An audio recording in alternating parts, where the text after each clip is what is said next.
ask you something before we begin. What if the reason my case was never solved isn't because someone was smarter than everyone else, but because the investigation collapsed before it ever truly began? Most people think they know my story. A little girl, a ransom note, a body found inside the house, a mystery that refuses to die. But what almost nobody talks about is how quickly everything changed, how my case stopped being a search for the truth and became a perfect storm of panic, assumptions, contamination, and competing narratives. And once that storm hit, the truth may have become unreachable. This is not a story about pointing fingers. This is a story about how the truth gets buried, not by time, but by chaos. The morning that set everything in motion. It was December 26th, 1996, the day after Christmas. Inside a quiet home in Boulder, Colorado, a mother claimed she found a ransom note on the staircase. Her 6-year-old daughter was gone. At that moment, everything that happened next mattered more than anyone realized. Because in criminal investigations, the first few hours aren't just important. They're everything. Police arrived believing this was a kidnapping. Friends were called, neighbors came over, people moved freely through the house. No lockdown, no controlled perimeter, no systematic search. And here's the critical mistake. Because the note suggested JonBenét was taken out of the house, investigators didn't treat the home as a crime scene. That single assumption shaped every failure that followed. The house that was never secured. Think about what that means. Footprints, fibers, DNA, touch evidence, all of it vulnerable. People cleaned surfaces. Doors were opened. Rooms were walked through repeatedly. And then hours later, the body was found inside the house, not hidden miles away. Not dumped outdoors, but in the basement. At that point, the investigation didn't just change direction, it fractured. Because now, police were forced to reconcile two realities that didn't fit together. A ransom note demanding money, a victim who never left the house. Those two facts alone would haunt this case forever. Why the ransom note still matters. Let's talk about the ransom note, not emotionally, but structurally. It was long, unusually long.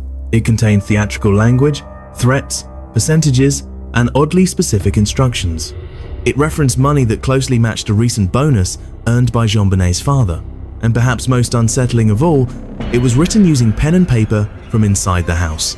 From an investigative standpoint, this raises devastating questions. Because writing a ransom note inside a victim's home requires time, comfort, confidence. That doesn't automatically mean the writer lived there. But it does mean they weren't in a hurry, and criminals in genuine kidnappings are almost always in a hurry. The problem with common sense theories. Here's where true crime culture often goes wrong. We love simple answers. We want neat explanations. So people divide themselves into camps. Family did it, intruder did it. But real investigations don't work like debates.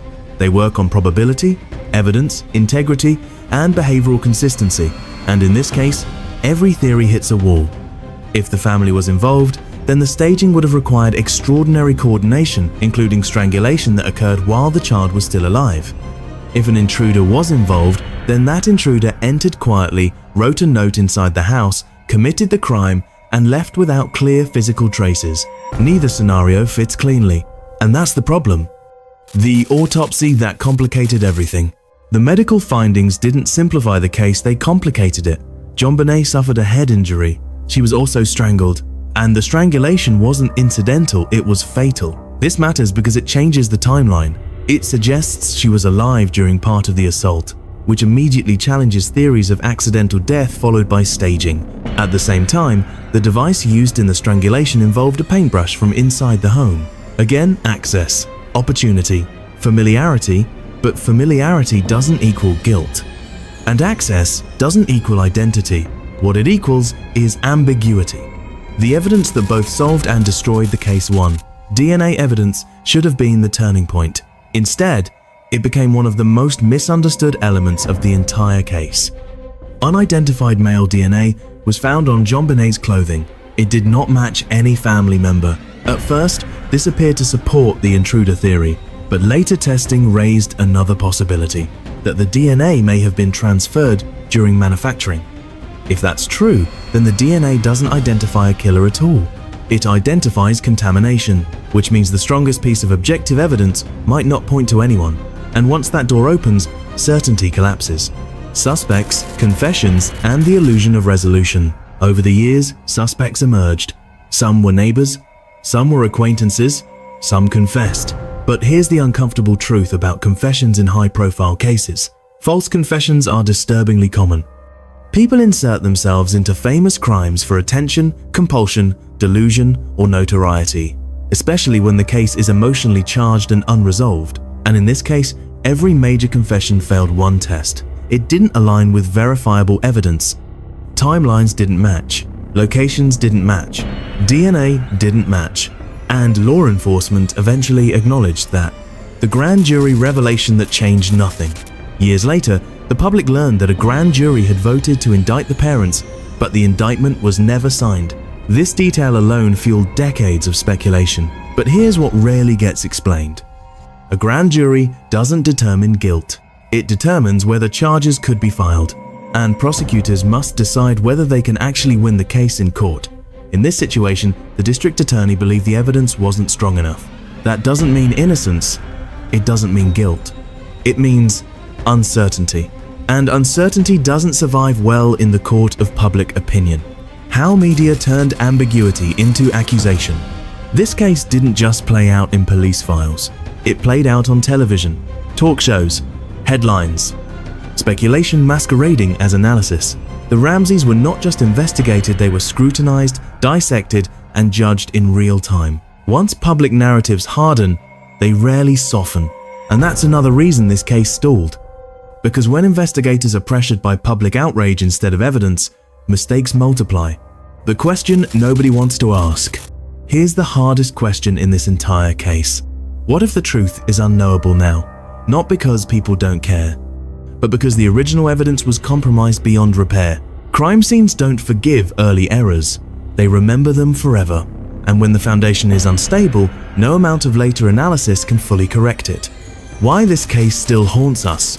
JonBenét Ramsey didn't become a symbol because of how she died. She became a symbol because of what followed. A case where evidence pointed everywhere and nowhere. Every theory contradicted itself, and certainty was replaced by suspicion.